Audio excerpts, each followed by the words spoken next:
ujian berupa keselamatan kebaikan. Ikhwan akhwat bisa juga membuka tafsir tahlili.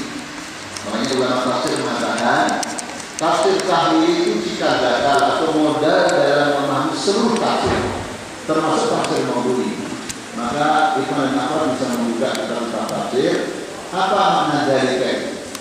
Karena ternyata berarti dari maksudnya wafi injalikum min ali fir'aun bala'un min rabbikum azim. Bila Allah menyelamatkan kamu dari Fir'aun dan tentara-tentaranya itu, keselamatan, terdapat ujian dari Roh kamu, Tuhan kamu, azimun yang besar.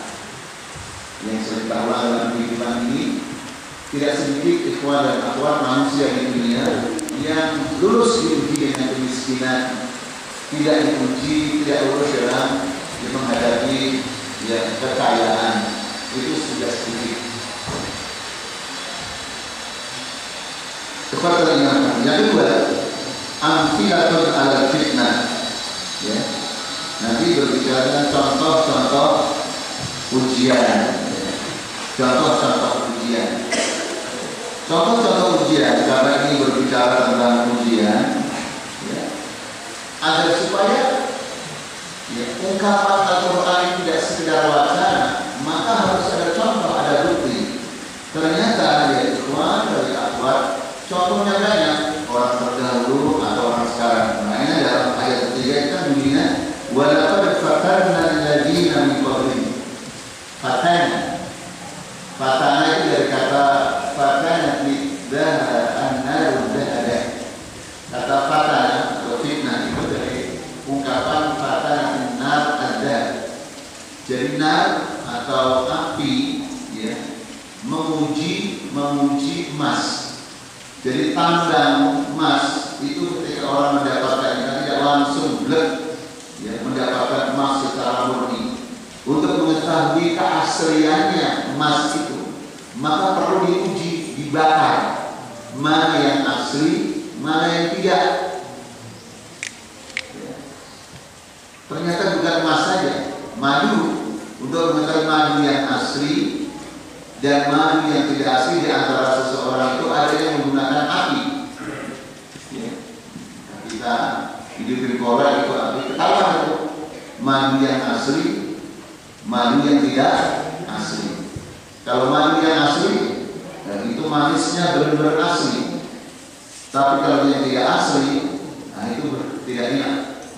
Makanya orang yang dimadu itu tidak enak karena tidak asli. Kalau asli kayak Nabi dan sahabat-sahabat yang mengikuti Nabi dan baik-baik saja. Nah yang terakhir yang kata itu bukan tafsir, itu sesuai dengan agama. Jadi Allah Subhanahu wa taala tegas mengatakan sungguh kami telah menguji orang-orang terdahulu sebelum mereka. Allah menguji Ayub alaihissalam dengan sakit, dengan kematian keluarganya. Allah menguji Ibrahim alaihissalam dibakar. Allah menguji Musa alaihissalam dan pengikutnya kejar-kejar oleh Fir'aun. Allah menguji Ashabul Kahfi. Jadi tadi beriman, ternyata beban-beban keimanan itu tidak hanya umat Muhammad sallallahu alaihi wasallam zaman dahulu bersama. Al-iman lahu takalifuh. Jadi iman itu ada bebannya, ada tugasnya, tidak gratis, tidak ucapan gratis, tidak mujarrad kalimat yang tuqal, tidak sekedar kalimat yang diucapkan sebagaimana orang munafik yang mengatakan beriman tapi mereka tidak beriman. Wa minan nasi man yaqulu amanna billah wa bil yawmil akhir wa ma hum bimu'minin. Supaya ujian tidak hanya berupa keburukan, maka kita juga tampilkan ujian yang menimpa Sulaiman. Kalau Ayub diuji dengan sakit, dengan kematian keluarganya, Sulaiman alaihissalam diuji dengan kekuasaan, kekayaan, prajurit yang multi apa ya, apa saja ada ya. Yang dari manusia, dari jin, dari burung juga diuji. Tetapi ketika kedua-duanya lulus, maka menjadi yang terbaik. Ayub alaihissalam diuji dengan kesulitan, lulus disebut oleh Allah nikmal abdu innahu awwab. Sulaiman alaihissalam diuji dengan kekuatan kerajaan, kekuasaan, harta benda, istri dan lain sebagainya. Lulus, sama juga Allah mengujinya. Nikmal abdu innahu awwab. Jadi yang terpenting kita lulus diuji oleh Allah untuk membuktikan bahwa iman benar. Bukan yang penting kaya atau yang penting miskin lah. Karena ada orang yang tidak lulus juga diuji dengan kemiskinan. Jadi yang terpenting yaitu pada iman, kita minta kepada Allah semoga diberikan keselamatan. Tetapi saat ini diuji, yang penting semoga kita lulus dalam ujian itu. Nah, kemudian yang ketiga, tema kita karena masih berkaitan dengan sunnatullah fi fitnatul mu'minin adalah sunnatullah fi akhdil muslimin. Ini juga kita dalam dakwah kita. Ketika kita diperintahkan untuk berdakwah, untuk menegakkan syariat Islam, kadang-kadang kebayang bahasanya kenapa sih orang-orang kafir itu kuat? Kenapa ya orang-orang kafir itu selalu mampu bikin opini sehingga umat Islam terutama kita selalu terpinggirkan? Supaya tidak ada yang seperti itu, maka Allah mempertegas bahwasanya penjahat-penjahat itu yang memusuhi Islam itu pasti akan dihukum oleh Allah, tidak bisa luput dari adab Allah. Kalau dia masih berjaya, itu tinggal waktu saja. Bahasa Al-Qur'annya adalah al-istidraj. Sanastadrijuhum min haitsu la ya'lamun wa umli lahum inna kaidi matin. Jadi diberikan penangguhan saja. Dulu siapa yang mengira pemimpin-pemimpin yang boleh itu sekarang mati, ada yang dihukum mati, ada yang matinya hina, nggak kebayang. Pemimpin dulunya yang sering memenjarakan ulama, memenjarakan aktivis dakwah, sebelumnya kebayang kalau dia akan jatuh dan jatuhnya juga segera jatuh, dihukum oleh masyarakatnya sebelum dihukum oleh Allah. Ini bisa kita lihat Bapak Ibu sekalian dalam ungkapan ayat 4. Am hasibal ladzina ya'maluna as-sayyi'ati ayasbiquna sa'a ma yahkumun. Jadi orang yang berbuat kejahatan itu tidak bisa luput dari adab Allah. Ini kan merupakan minta kepada kita, bantuan Allah kepada kita agar selalu tegak. Karena ketika kita berdakwah, karena ketika kita ingin menegakkan syariat Allah, ternyata kita tidak sendirian. Allah Subhanahu wa taala akan menghukum muslimin cepat pulangnya. Ini kaitannya dengan peningkatan kemampuan dakwah dan syariat kita. Ikhwatul iman rahimakumullah, ya karena terlalu banyak yang kita lompat-lompat saja, nanti ditafsirkan sendiri sama rumah yang lainnya. Saya ambil satu lagi dari bab pertama. Nataijul jihadi ta'awudhu lil mujahidin.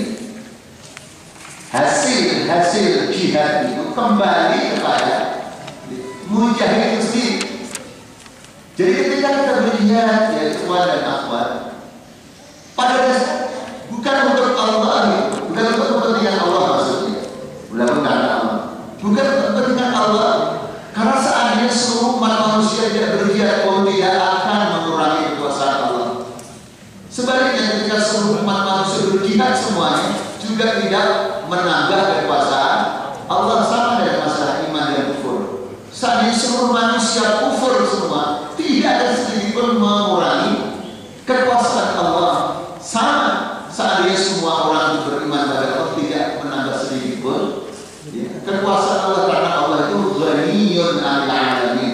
Ghani, kaya, artinya tidak butuh kepada alam semesta. Karena semesta milik beliau, milik Allah Subhanahu wa taala. Makanya Allah berfirman dalam ayat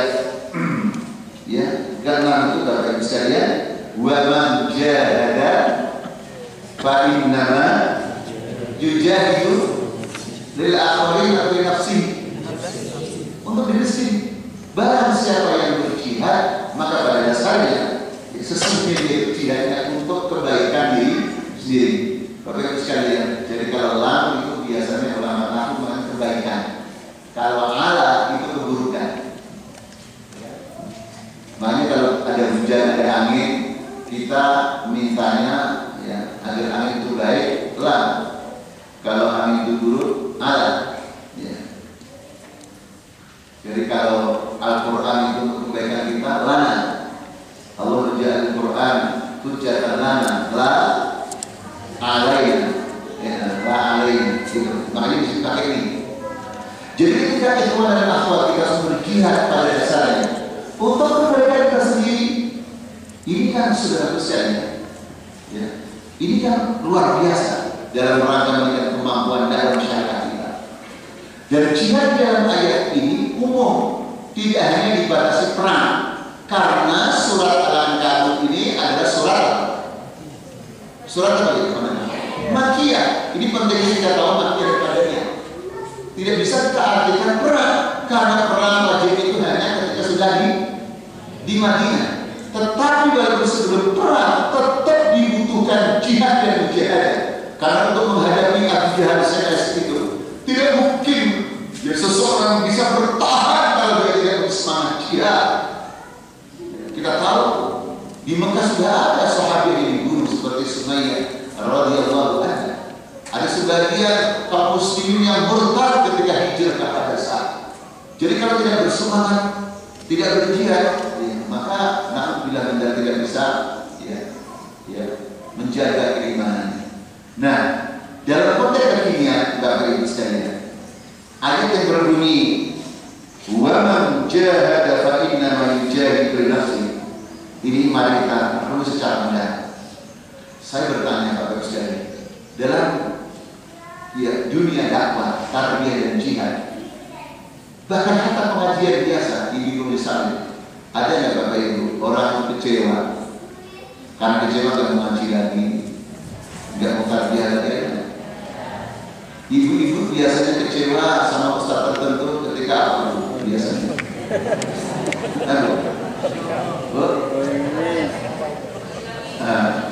Saya di sini sekali itu ada yang sudah ada ustaz tertentu nggak boleh datang. Saya tanya kenapa Bu nggak boleh datang? Apa jawabannya dari kamu? Sorry. Padahal ketika kita berdakwah berjihad tarbiyah itu bukan untuk ustaz, bukan untuk pemimpin, bukan untuk golongan. Ketika kita berdakwah sebenarnya adalah untuk kebaikan siapa? Diri kita sendiri. Menjaga kita ini dalam konteks kekinian misalnya. Sehingga kekinian, ketika kita lihat fenomena orang yang sudah lebih dahulu daripada kita, tidak mentarbiyah lagi, tidak mendakwah lagi, umpamanya seandainya ada, itu tidak boleh mempengaruhi kita. Karena ini sumber dakwah kita, syariat kita, bukan orang meskipun ustaz tertentu, ulama tertentu mempunyai dasar kepada kita, tapi bukan berarti referensi kita adalah manusia. Tetap Al-Quran dan Sunnah. Ini adalah konteks kehidupan kekinian dalam dunia dakwah dan tarbiyah. Kita ingat, kita hafal betul kaidah ini. Menjahid tapi dengan menjahidu binafsi. Ini yang maksud dengan nata'ijul jihad ta'budu bil mujahidin. Jadi kebaikan jihad, hasil jihad kembali pada diri kita sendiri. Baik di dunia, apabila Allah berkenan memberikan nata'ij itu di dunia, walaupun cuma sebagian, tidak ada semuanya, ataupun di akhirat sama-sama menjadikan kita mukminin, kita tenang, tentram ketika kita berjihad, karena pasti hasilnya kembali pada diri kita sendiri. Sehingga tidak ada kata saat enak ya mereka, kita yang capek mereka yang malah mereka yang dapat kenikmatan. Ya, ini adalah sebagai orang seperti itu. Yang ingat mereka, kita yang capek, tidak ada seperti itu. Kita ingat nata'ijul jihad ta'udu ya bil mujahidin. Nah, kita masuk bab kedua saja, Bapak Ibu sekalian. Yang lain-lainnya itu nanti Bapak Ibu yang tafsir kaji ini. Ya, seperti yang sebelumnya Miul qulubi mufatharah ila al-qalb. Jadi ketenteraman hati yang selalu merindukan untuk bertemu dengan Allah. Kalau obsesinya itu selalu bertemu dengan Allah. Orang beriman yang ini selalu bertemu Allah pasti tenang. Kenapa tenang? Karena tidak ada yang lebih besar dari Allah. bisa saja kehilangan harta, bahkan kehilangan istri, kehilangan suami, kehilangan anak, kehilangan jabatan, tapi tetap tenang karena itu semuanya kecil kalau seseorang sudah menjadikan opsi terbesarnya bertemu dengan Allah. Kemudian juga al-fitnatu bil qurba, fitnah yang berkaitan dengan kerabat, seperti yang dialami oleh Sa'ad bin Abi Waqqas. Bapak Ibu punya kan, bahwa ibunya kan mogok atau Bapak Ibu? Mogok makan, tidak mau makan. Ya. Kalau anaknya tidak kembali ke ukuran. Kemudian namun dia semestinya dinas fitnah. Contoh-contoh, ya. Bagaimana manusia ya, menghadapi fitnah, itu ya diterangkan dalam surat Al-Ankabut. Ya. Kemudian terakhir fitnatul ighra bin najah min adzabil akhirah. Ya. Fitnah al-ighra, ya, tergoda dengan keselamatan dari azab akhirat dan sebagainya. Ini saja tema-tema yang ada di bab yang pertama. Sekarang masuk bab yang kedua adalah nama minal fitani fi thariqid dakwah. Jadi beberapa potret dari fitnah di dalam dakwah. Seperti apa sih? Seperti apa fitnah atau ujian di dalam dakwah itu? Dan siapa-siapa orang yang diuji oleh Allah dalam perjalanan dakwah ini? Pertama, Bapak Ibu sekalian, fitnah Nuh. Bapak Ibu sekalian, ada di antara kita yang pernah mengatakan begini, ketika kita tinggal di perumahan tertentu, di desa tertentu, atau di perusahaan tertentu, atau di kampus tertentu, dakwah sudah lama gitu, tapi pengikutnya sedikit. Ada yang ada yang pada awal kita pernah merasa letih, keluarga kita, paman kita, pakde kita, encik kita, bibi kita, pesanan kita, ipar kita dakwah tapi lambat, tidak cepat meresponnya. Ada kan? Sampai ada ungkapan besar, ternyata berdakwah kepada keluarga sendiri lebih susah ya, lebih mudah orang. Pernah ada yang mendengar pertanyaan seperti itu? Ternyata itu tidak hal yang baru, makanya jadi menyusun Allah. Tidak hal yang baru. Ya. Nuh alaihi salam berdakwah di kota iman hampir 1000 tahun, 950 tahun. Ungkapan Al-Qurannya 1000 tahun, kurang berapa lagi? Kurang 50. Ayo berbagi. Ini dimulai dari ya, ayat 14 sampai ayat 45.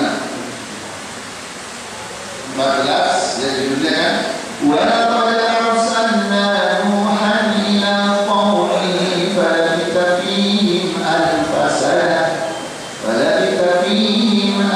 sanatin illa 50 'ama fa'akhadhahum tufan wa hum zalimun. Falabitha fihim, maka dia tinggal di tengah-tengah mereka.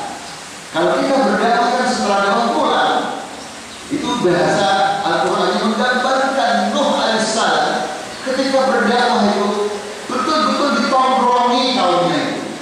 Satu ungkapannya falabitha fihi, pakai huruf jar fi, ya, itu menggambarkan ya tabar, artinya dia ada di tengah-tengah mereka. Subhanallah. Dan itu tidak sebentar. Berapa tahun tadi Bapak Ibu sekalian? Pertanyaan, kenapa bunyinya bukan tismi'ati sanah wa khamsina aman? Kenapa tidak menyebut 900 ditambah 50? Kenapa yang disebut apa? 1000 dulu. Menggambarkan apa Bapak Ibu? Lamanya dan banyaknya. Karena di dalam bahasa Arab bukan itu menjadi bahasa Indonesia. Untuk menggambarkan sesuatu banyak itu alif. Tidak sejuta, tidak alif. Bapak Ibu, kalau ini dalam jalan-jalan ke pulau yang pulaunya banyak, apa namanya? Kenapa bukan bersejuta? Ya, Tabligh Akbar dihadiri oleh jutaan atau ribuan juga? Ribuan, apakah ratusan ribu atau ratusan juta? Nah ini mungkin saudara sekalian hati berkomunikasi, bukan mungkin Pak, dia perlu kita tiru dalam berkomunikasi. Jadi untuk mendapatkan bahwa dakwah itu butuh nur nafas-nafas yang panjang. Tetapi ketika menghibur Allah Subhanahu Wa Taala, redaksinya lain untuk meringankan beban. Kalau tadi menunjukkan contoh supaya ketika kita berdakwah tidak kecewa, tidak ngeluh karena Nabi terdahulu bilang lagi. Kalau puasa supaya tidak terasa berat, setelah ya la'alla tattaqun kutiba al-siyam, bunyinya apa tadi? Ayyaman ma'dudat. Bunyinya bukan syahrul kamilan. Ya, karena kalau syahrul kamilan terlalu berat, sehingga nanti orang yang mau belajar puasa itu berat. Sebulan penuh itu berat. Tetapi kalau ayyaman ma'dudat isim nakirah, hanya beberapa hari saja. Ringan mana Bapak Ibu? Hanya beberapa hari saja dengan sebulan penuh. Padahal yang dimaksud dengan beberapa hari saja, susah juga. Saya tadi Ustaz berkata, kalau menghafal Quran jangan banyak-banyak, jangan sampai banyak-banyak, jangan lebih dari 30 juz. Artinya, bagus sekali. Tidak. Nah, jadi berdakwah 950 tahun, yang beriman cuma sedikit yang kepada beriman, cuma sedikit sekali. Saya bertanya, ada ayat Al-Quran yang mengatakan Nuh alaihissalam gagal dalam dakwahnya? Ada Bapak Ibu? Ada Bapak Ibu? Berarti saya bertanya, apa ukuran kegagalan dan keberhasilan dakwah? Berarti ukurannya bukan jumlah orang yang masuk Islam, meskipun kita semangat kalau ada banyak orang masuk Islam. Yang jadi ukuran keberhasilan dakwah ada al-iltizam bil manhaj, komitmen dengan ajaran Allah, tidak menghalalkan segala cara hanya karena agar orang tertarik kepada dakwah. Ini penting Bapak sekalian, supaya tidak salah seseorang dalam memahami dakwah. Sering saya mendengar penceramah-penceramah yang sudah lebih senior daripada kita. Kita berdakwah itu harus mengikuti wali songo. Bagaimana orang Jawa sangat tertarik dengan Islam karena beliau dipanggil dalam berdekati orang Jawa melalui wayang. Makanya kita sebagai aktif dakwah sekarang kita harus bisa menarik masyarakat, pemuda-pemudi. Maka kita dakwah lewat pop, lewat dangdut, agar mereka tertarik lewat nada, sehingga diperlukan adanya nada dan dakwah. Hilang dakwahnya tinggal. Ini penting sebenarnya, karena saya sudah melihat sebagai orang ketika yang memanjakan akalnya seorang ayat bisa dibaca ini lupa, sehingga orang mengejar-ngejar orang yang mau didakwahi tahu caranya menghalalkan segala cara. Nuh alaihissalam tidak seperti itu. Nuh alaihissalam tidak menggunakan cara-cara yang tidak diridhai oleh Allah dalam rangka ya agar mereka ikut Nuh semua. Dan itu pun Allah tidak mengatakan gagal. Bahkan Nuh termasuk ulul azmi minar rusul. Ini penting sekali. Ini jangan sampai diartikan bahwa kita dalam berdakwah dengan cara tradisional asal-asalan saja, nggak menarik, nggak apa-apa. Yang penting kita sudah menyampaikan, bukan begitu. Tetap kita harus berusaha untuk menarik yang diridhoi oleh Allah. Di antaranya ikhlas, di antaranya faham, di antaranya kita mengetahui wakil yang ada, di antaranya kita tahu mafatihul qulub, harus kita usahakan. Tapi terakhir tetap yang berhak memberikan hidayah pada seseorang yang kita dakwahi hanya Allah. Kita hanya menyampaikan, supaya jangan sepotong-sepotong di dalam memahami cara berdakwah. Kemudian juga fitnatul Ibrahim. Jadi kalau fitnatul Nuh, ujian Nabi Nuh alaihissalam dalam berdakwah dalam iman, ya, adalah kan tertulis juga kilatul hasilah. Ya. Jadi jerih payahnya itu luar biasa, besar, lama, tapi hasilnya sedikit. Yang beriman cuma sedikit, tapi harus garis bawahi Allah tidak mengatakan ya. Berbeda dengan ujian Ibrahim alaihissalam. Ujian Ibrahim alaihissalam adalah dibakar dia. Ya, seperti yang kita lihat itu dalam ayat 16 itu. Ya, dalam ayat 16. Ya, kata Imam Hafizahullah, wa Ibrahim qala liqaumihi ibudullaha wattaqu dzalika khairun in kuntum ta'lamun, sampai ya terakhir yang bisa dihadirkan ayat-ayat yang lain yang berkaitan dengan Ibrahim alaihissalam yang diancam oleh kaumnya. Padahal beliau ambil anbiya, bapaknya para nabi. Jadi setiap kali ternyata semua diuji, walaupun bentuk ujiannya berbeda. Ini pentingnya apa bagi sekalian? Pentingnya agar kita tidak merasa menjadi orang yang paling diuji, yang lainnya enak. Ustaz itu enak ya, ini mulu saya hidupnya. Ustaz itu enak ya, Masya Allah, mulu hidupnya. Ustaznya soleh, anak juga soleh, ustaznya suami datang utuh, tidak ada tertinggal, tidak ada yang tertinggal di tempat yang lain. Kalau saya ujian besar, kayak begitu. Setiap orang pasti ujian, walaupun ujiannya berbeda. Maka sering kalau kita kajian dengan ibu, saya bertanya, ibu kalau punya suami menjadi karyawan kontrak kerja di Cikarang atau Bekasi, setiap 6 bulan harus diperbarui kontraknya dan minta naik opah apa dinaikin nggak naik. Itu saya bertanya, ketika suami ibu sudah memasuki bulan yang ke-6, ibu tenang atau takut? Apa jawabannya biasanya? Takut biar suaminya dipihak. Saya bertanya sebagai ibu, ternyata suami ibu tidak dipihak, bahkan diangkat menjadi karyawan tetap, bahkan suami hebatnya prestasinya diangkat menjadi mudir syariah, menjadi mudir, menjadi manajer, menjadi bos. Suami ibu awal muda, gajinya banyak, orang banyak tertarik, ibu kalau senang. Seorang perantau siapa? Diuji dengan kemiskinan, takut. Diuji dari orang kaya. Nah inilah kalau tidak imajinasi. Berbeda mahasiswa yang sudah masuk setrio, diuji apapun insya Allah. Sudah tahu saya. Sahih. Ini kan itu contoh-contoh yang real kita hadapi.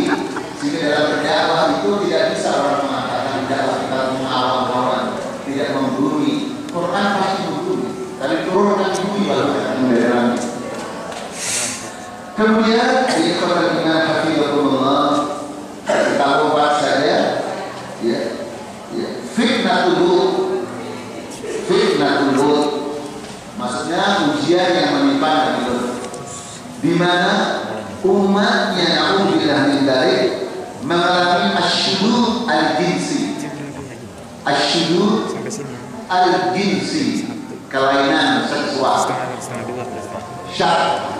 Ini jam 2 lagi tadi. Jadi ada kelainan seksual.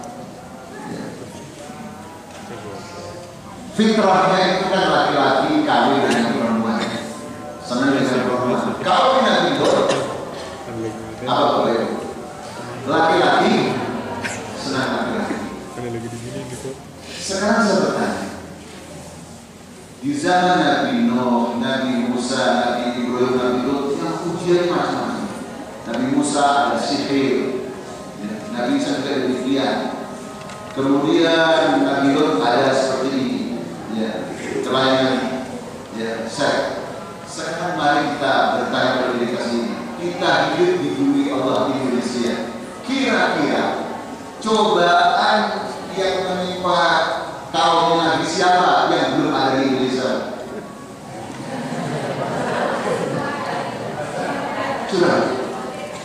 Coba makhluk yang laki tidak, perempuan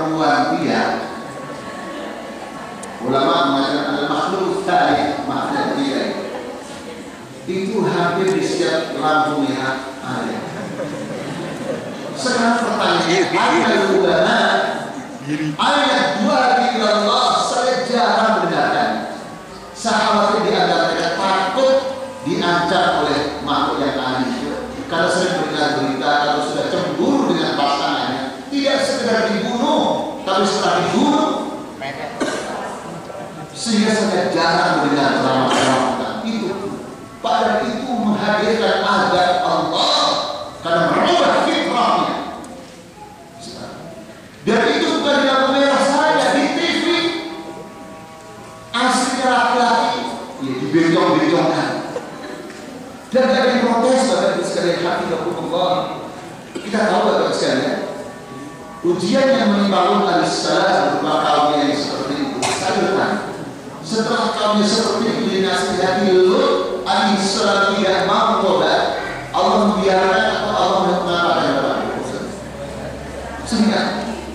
sehingga yang kita takutkan adalah ketika kita sebagai aktivis dakwah nanti di pengadilan Allah ditanya, ya Muhammad, ya Abdullah, ya Zainab, ya Fatimah, kenapa kamu dulu di dunia kamu diam, tidak pernah menyampaikan pada umat bahaya orang yang merubah jadi ini, merubah fitrahnya. Ini kalau kita ini mau berbicara tentang kekinian supaya fitnah yang menimpa kaum Nabi Lut itu tidak kita pahami masa lalu yang sudah selesai. Saudara sekalian, walaupun Bapak Ibu dan saya tidak wartawan, coba dengan kasat mata saja. Kira-kira makhluk yang lagi tidak berubah itu di Indonesia berkurang setiap hari bertobat kembali pada asalnya atau bertambah? Nah, ini yang kita nama menafikan. Jadi Lut alaihissalam yang beliau lakukan pertama doa Lut ala qaumi. Lut mendoakan kepada kaumnya. Kalau ala berarti sudah tahu kan? Ala ya berarti membahayakan. Karena Lut alaihissalam sudah tidak dia mampu lagi sebagai manusia biasa dalam beliau Rasul sudah membahayakan. Yang kedua, ikhbar malaikat Ibrahim ila qaum Lut. Malaikat memberikan kabar kepada Ibrahim akan menghancurkan kaum Lut. Yang ketiga, majibul kalam ila Lut. Malaikat datang dengan Lut untuk menerangkan Lut dan keluarganya yang masih beriman. Dan istrinya sendiri tidak selamat. Ini kan pelajaran bagi kita sekalian. Istrinya sendiri tidak selamat. Nah, untuk istrinya yang sendiri tidak selamat ini penting kita renungi. Di tengah-tengah masyarakat sekalian ada penyakit yang sering disebut dengan istilah negeng kebesaran orang lain.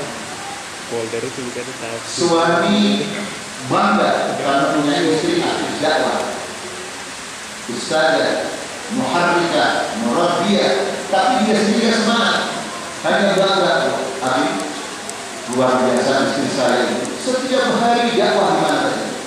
Lah kalau kamu ya saya cukup mendoakan aja. Atau terbalik, luar biasa suami saya dakwah siang malam. Kalau kamu itu ya saya mendoakan saja. Bahkan ada orang yang bangga hanya sekedar menjadi tetangganya. Aku tahu nggak, Ustaz yang luar biasa itu. Nggak pernah. Oh dia itu tetangga saya. Bahkan hanya akan itu sendiri banggakan. Aku tahu nggak dia terkenal. Nggak tahu. Aku tahu. Sebentar lagi dia menjadi tetangga saya. Sudah bertahan di rumah saya.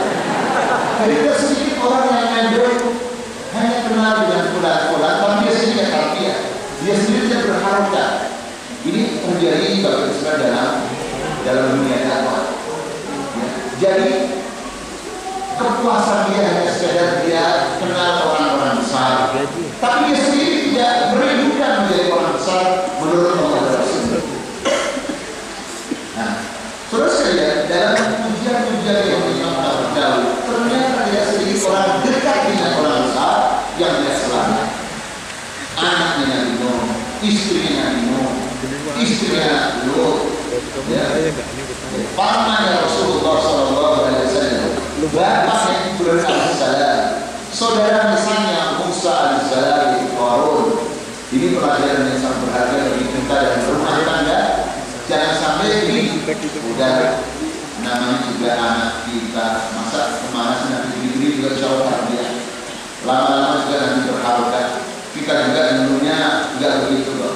Kita tarbiyah setelah kuliah. Dulunya kita juga jahiliyah di SMP dan SMA. Biar anak rumah masih anak. Lah, ya tidak seperti itu. Kita tetap harus mengkhawatirkan, diimbangi dengan tetap juga optimis. Tetap tidak boleh membiarkan begitu saja. Sering seolah-olah logikanya harus dibalik. Ketika kita dulu tarbiyah berdakwah setelah kita kuliah, maka untuk menebus dosa kita karena keterlambatan kita dalam berdakwah, anak kita tidak boleh seperti itu. Minimal masuk SMP sudah tarbiyah, sudah berharga. Sehingga nanti tamat SMA sudah menjadi murabbi di kampusnya, murabbi di RT RW. Wah, bagaimana? Ini di antara cara adalah meningkatkan semangat dakwah kita dan syariat kita, ya, agar supaya ya Bapak Ibu sekalian kita tidak melewati kondisi seperti itu begitu saja seolah tidak ada sesuatu.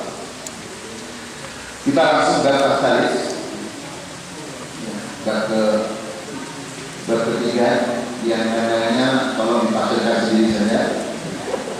Al-bab tsalits adalah dakwatu ahli kita. Masya Allah. Mungkin ada pertanyaan, saudara sekalian, bukankah ayat-ayat yang berbicara tentang ahli kita, Yahudi dan Nasrani itu di dalam ilmu atau dalam ulumul Quran adalah ya ciri-ciri ya dari surat Madaniyah. Tapi kenapa di sini di surat Al-Ankabut yang merupakan surat Makkiyah kok sudah ada pembicaraan tentang ahli kitab? Ya. Nanti kalau ujian ditanya masirru fi dzalik, apa rahasianya wahai ikhwan dan akhwat? Maka jawabnya yang benar adalah wallahu a'lam. Ya, betul. Betul, pasti Allah yang paling tahu karena tapi kalau ujian nilainya berapa Bapak Ibu? Nilainya 6 ya, karena nilai 6 adalah nilai syafaat. Tidak tiga Ustaz kasih nilai 5. Saya tidak tiga capek karena ada koreksi lagi. Saudara sekalian, kita semua tahu bahwa ada Allah yang terhadap anak kita itu adanya dalam surat Madaniyah. Tapi bukan berarti di dalam surat Madaniyah tidak ada. Seperti dalam surat Al-Ankabut ini. Karena bagaimanapun juga, meskipun di mata secara umum kebanyakannya adalah musyrikin, tapi tetangga Mekah itu tidak jauh dari Mekah. Sudah tanya orang-orang kita apakah di dunia yang juga tetangga Mekah atau di Najran biasa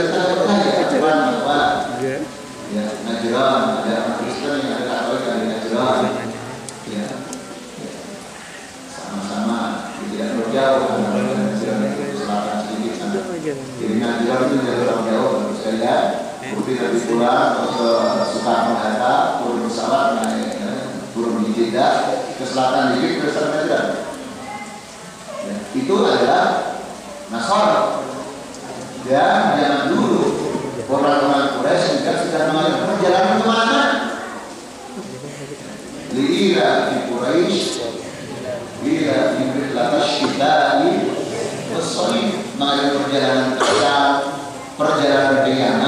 Berarti sangat mungkin mereka sudah berinteraksi dengan ahli kitab, bahkan ahli kitab yang memberikan bisikan kepada musyrikin Makkah untuk menanyakan kepada Nabi tentang Ashabul Kahfi, tentang roh dan lainnya. Itu kalau dia jawabnya benar Nabi, kalau tidak benar bukan Nabi, berarti mereka sudah berinteraksi dengan.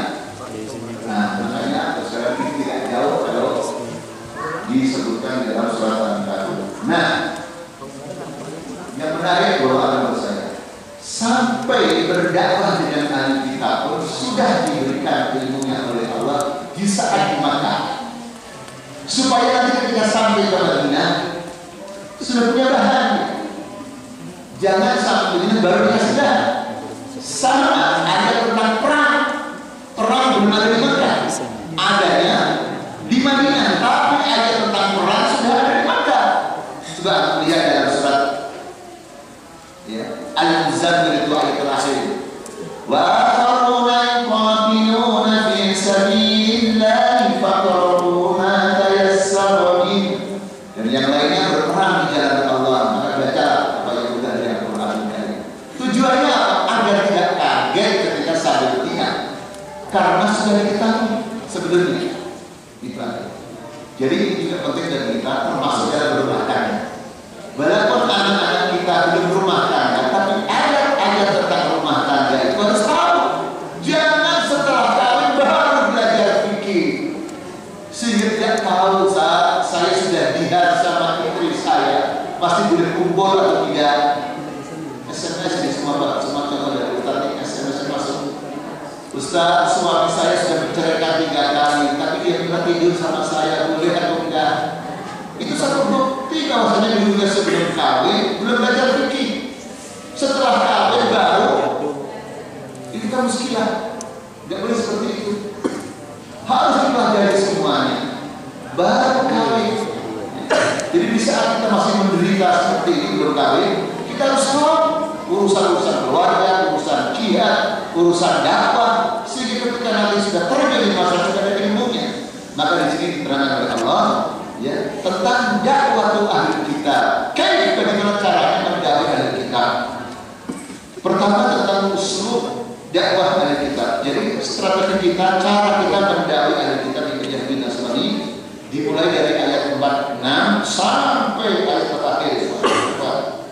46 sampai ayat terakhir.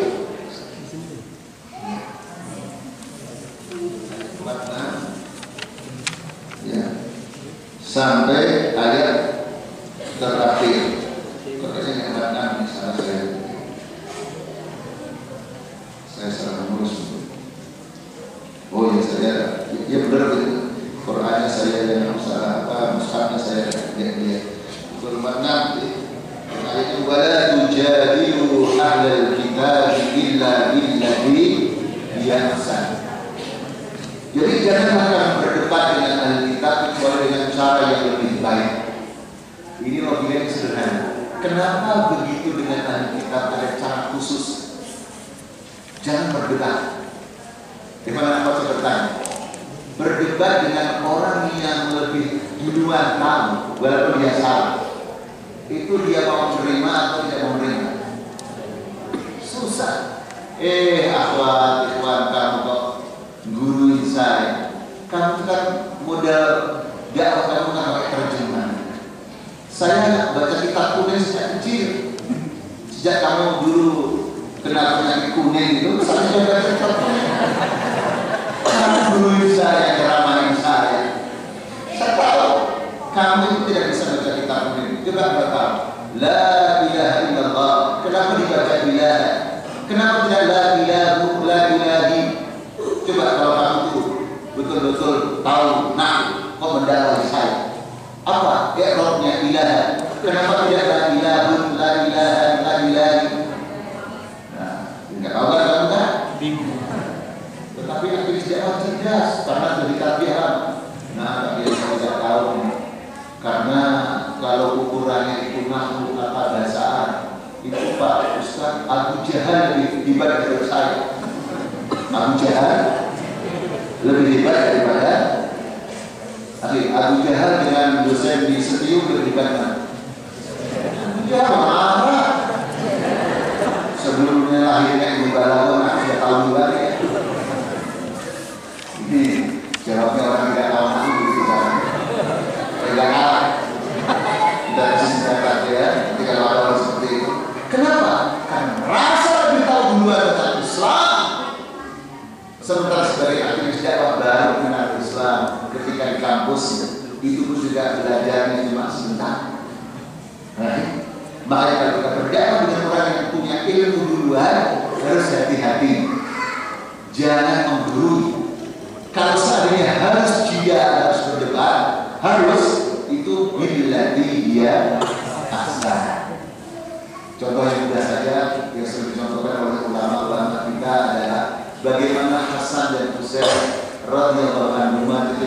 gawe orang yang tua. Ketika wudhunya itu salah, beliau berdua tidak mengatakan akhtota ya syekh, kamu salah dalam berwudu, wuduka ghairu sahih, ghairu kamil, tidak begitu. Tapi keduanya adalah berpura-pura dalam rangka kebaikan dan berpura-pura bohong untuk berwudu yang satu benar yang salah, baru nanti mengadu pada syekh yang benar siapa. Saya ibu saya begini, saudara saya begini. Ini yang benar yang mana ya syekh?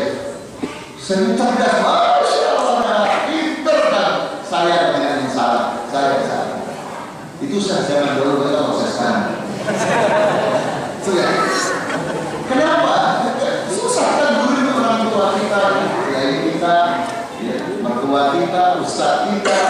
Makanya ketika kita berdakwah oleh orang yang lebih senior, maka jangan menggunakan jidal, jangan berdebat. Kalau harus berdebat, maka harus hilati biasa.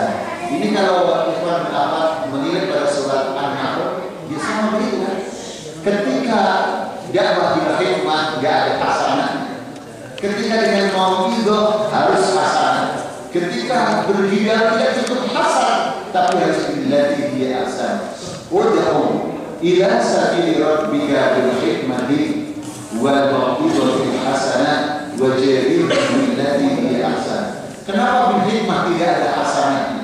Karena hikmah itu maknanya sunnah. Jadi dalam Al-Quran kalau ada kata hikmah, ya, dan bisa dimaknai sunnah, nggak usah mana yang lain. Baru kalau tidak cocok kalau dimaknai sunnah, baru kita cari makna yang lain. Dan sunnah Nabi itu semuanya baik, sehingga tidak usah pakai hasanah. Tapi kadang-kadang ibu-ibu ada yang mengatakan, Ustaz, maaf, Nabi semua baik, Ustaz, kecuali ibu. Jangan dulu. Atau seperti bapaknya, Umi jangan marah ini dong. Umi kan sudah tarbiyah lama, sudah disetir juga. Kok masih marah? Saya takut ini kan sunnah. Istrinya nggak marah, saya itu dakwah tarbiyah juga. Baik Pak kalau itu sunnah. Silahkan Bapak pergi ke Palestina untuk jihad, karena jihad juga sunnah. Kira-kira siapa suami kita? Nah ini hasil dari tarbiyah. Banyak modal itu. Ikhwan iman hafizahumullah. Iya. Kemudian yang kedua kalau lupa saja, al-iman kasbun wal kufru khasar. Iman itu adalah keuntungan. Ya. Kasbun dapat keuntungan, manfaat. Ya. Sebaliknya wal kufri khasar, kekufuran itu adalah kerugian. Ini penting ya Pak ungkapan ini. Supaya apa Bapak sekalian? Di dalam berdakwah, ukuran untung, ukuran menang itu jangan semata-mata materi.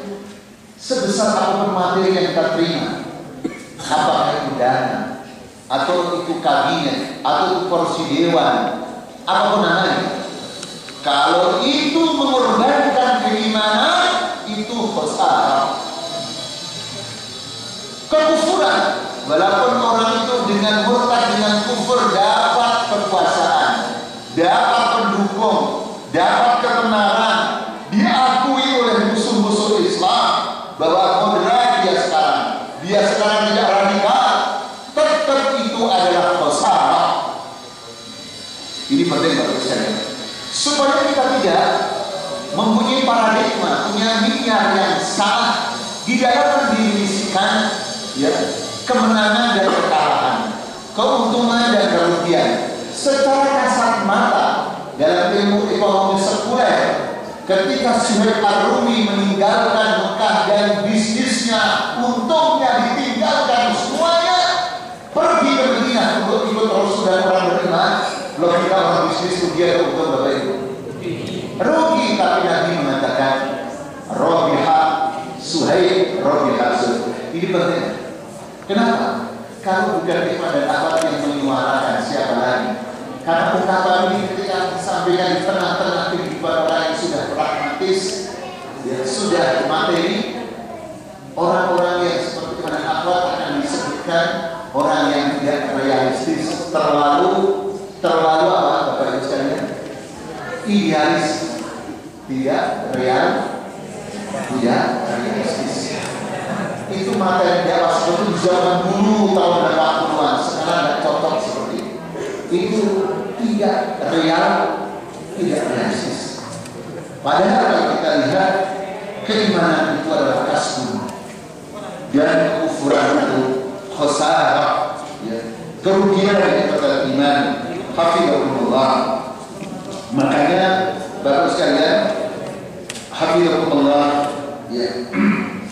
Di dalam ayat-ayat selanjutnya nanti kaum muslimin diperintahkan untuk berhijrah, yaitu di dalam ya ayat fafirru ilallah, bukan di dalam ayat 56, ya ibadiyalladzina asrafu ya ibadiyalladzina amanu inna ardi wasi'ah, sesungguhnya bumiku itu luas. Ini kan mirip dengan surat An-Nisa, supaya ada penafsiran dan tafsir maudhi tafsir Quran. Dalam ayat An-Nisa itu surat nomor 4 ya, ayat 96 sampai 100 itu tadi. Jadi ketika sebagian orang Islam yang tidak mau hijrah ke Madinah karena terperangkap oleh kepentingan ekonomi keluarganya, maka ditegur oleh Allah melalui malaikatnya, dan ketika mereka tidak mau dengan alasan kami tertindas, alasan itu tidak diterima oleh Allah. Kenapa kamu tidak berhijrah kalau dalam bumi yang luas? Innal ladzina tawaffahumul malaikatu zalimi anfusihim qalu fima kuntum qalu kunna mustad'afina fil ardh qalu alam takun ardullahi wasi'atan fatuhajiru fiha faulaika ma'wahum jahannam wasa'at masira. Jadi al-iman kasbun wal kufru khasarah. Maka karena iman itu adalah keberuntungan, aset yang termahal di dunia ini, ketika iman terganggu, akidah terancam, Allah memerintahkan Nabi dan sahabatnya untuk pindah ke Madinah. Lebih mahal daripada harta yang ada di Mekah, bahkan lebih mahal daripada tanah air. Ini seolah-olah dari janji Allah. Makanya dalam ayat 100 itu jelas, orang yang berhijrah dengan keimanan, dengan keakidah itu pasti diberikan rezeki yang banyak dan tempat yang luas. Wa man yuhajir fi sabilillah yajid fil ardi muradaman katsiran wa sa'ah, rezeki yang banyak dan tempat yang luas. Madinah artinya lebih luas daripada Makkah. Madinah rezeki yang banyak dari Allah daripada di Makkah. Seperti ini Allah, bukti bahwa al-iman kasbun wal kufru adalah khasarah.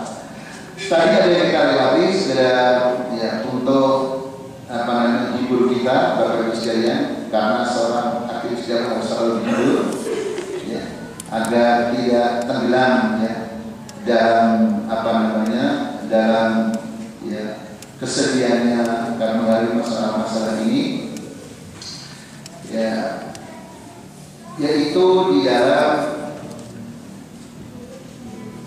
ayat 64 Bapak sekalian. Saya nampak supaya kita tidak salah dalam memahami. Wa ma hadhihi al-hayatud dunya illa lahwun wa la'ib wa inna ad-daral akhirata lahiyal hayawan. Ini jangan sampai diartikan sesungguhnya negeri akhirat itu adalah binatang. Ya. Ini kan kalau kita dikata hayawan yang binatangnya apa dulu? Binatang. Padahal maksudnya hayawan di sini adalah ya sifat mubalaghah daripada haya. Jadi kalau kehidupan biasa itu dasarnya hayatun. Tapi kehidupan adalah kehidupan yang dinamis, penuh dengan kenikmatan dan seluruh bentuk dan macamnya. Itu dalam bahasa Al-Quran, bahasa Arab adalah hayawan. Ini mengingatkan Bapak Ibu ketika berada di kampus, ya, kaidah yang berbunyi ziyadatul mabna tadullu ala ziyadatil makna. Jadi lafal atau kata yang bagian hurufnya lebih banyak, maka maknanya juga lebih banyak. Karena kata hayatul, alif dua yang itu hayatul itu kan cuma 4, ha, ya, alif, tak marbutoh, tak bundel kata orang Jawa. Hayawan berapa? Ha, ya, wawu, alif, dan nun. Jadi kalau kita tahu bahwa kehidupan dunia itu cuma lahul walid, bersenda gurau dan bermain-main, artinya nggak sungguh-sungguh, nggak beneran. Kenapa direnungkan? Kenapa didirikan? Yang harus didirikan harusnya adalah kehidupan akhirat yang selama-lamanya. Jadi ikhwan dan akhwat sering saya sampaikan contoh di dunia, ya, di dunia seseorang, seseorang ketika dianggapnya enak, ya, bahagia, itu selalu mengurangi hartanya banyak, ya, istrinya banyak, kan selalu gitu. Ya. Kalau yang datang sedikit, tidak punya istri, disebut tadi menderita. Ya. Padahal kalau kita memiliki sudah gurau saja. Bapak Ibu, nanti sudah gurau dan permainan itu lama sudah. Ini cerita ulama. Tidak ada kesenangan dunia itu yang lama. Makanya di dalam bahasa Arab disebut dengan mata, minta, alif, alif. Maka tidak menggunakan nikmat. Maka yang maknanya adalah ma yatamatsalu bihi insan thumma yazuru qalilan fa qalilan. Sesuatu yang disenangi oleh manusia, lalu sesuatu itu hilang, sirna, sedikit demi sedikit. Pernah berpuasa paling lama 2 periode atau 5 periode, ya kan? Pernah punya suami ganteng, suami ganteng paling lama berapa tahun? Loh? Setelah itu ganteng mana dengan mahasiswa skill? Gimana? Kita punya istri cantik sekali. Setelah itu cantik mana dengan mahasiswa setia? Mahasiswa setia semester pertama. Karena dunia ini sementara, maka sementara ketika kita tidak dikaitkan dengan akhirat. Oleh karena itu, menurut surat Al-Anbiya ini kata sekalian, kita diberikan pemahaman oleh Allah tentang hakikatul hayat. Hakikat kehidupan dunia cuma lahul walad. Hakikat kehidupan akhirat ialah hayawan, kehidupan yang penuh. Sehingga ketika ada kenikmatan penuh, orang makan di dunia enaknya apa saja, setelah makan 2-3 piring sudah enak lagi. Karena di dunia bukan untuk dinikmati. Orang lapar kenyang. Di akhirat makan bukan untuk kenyang, tapi untuk dinikmati. Ya alhamdulillah. Sehingga dengan demikian, seseorang ketika memperjuangkan keimanan tidak terganggu hanya masalah kehidupan dunia. Ketika kaya, dia tidak akan meninggalkan, dia bahkan sibuk mengurusi kekayaannya. Ketika miskin, tidak akan meninggalkan dakwah karena menangisi kemiskinan. Dan Nabi SAW pernah miskin, juga pernah kaya. Dalam kondisi kedua-duanya Nabi SAW tidak meninggalkan dakwah itu. Ini sudah tidak berubah. Dan penutupnya di saat ini, walladzina jahadu fina lanahdiyannahum subulana. Jadi antara pembuka surat dengan penutup surat tepat, itulah cara memahami tafsir Maulidi. Pembuka surat berbicara tentang konsep yang filosofis daripada keimanan yang membutuhkan jihad untuk menjaga keimanan kita. Sesuai dengan firman Allah dalam tadi, menjaga, fa inna yujahidu nafsi. Penutupnya berbicara tentang masirul mujahidin, masubatul mujahidin, orang yang berjihad, siapapun orangnya akan diberikan pahala oleh Allah.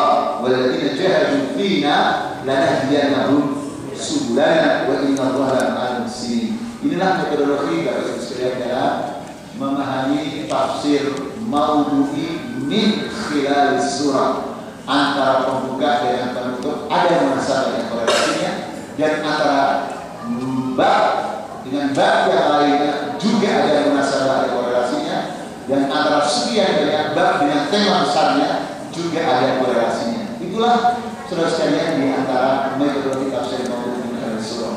Kalau sekarang hati Allah, semoga kita diberikan ilmu yang bermanfaat oleh Allah Subhanahu wa taala, dan semua ditegarkan oleh Allah dalam berjuang dakwah dan iman ini menjadi kita dan keluarga kita dan keluarga Allah. Wassalamualaikum.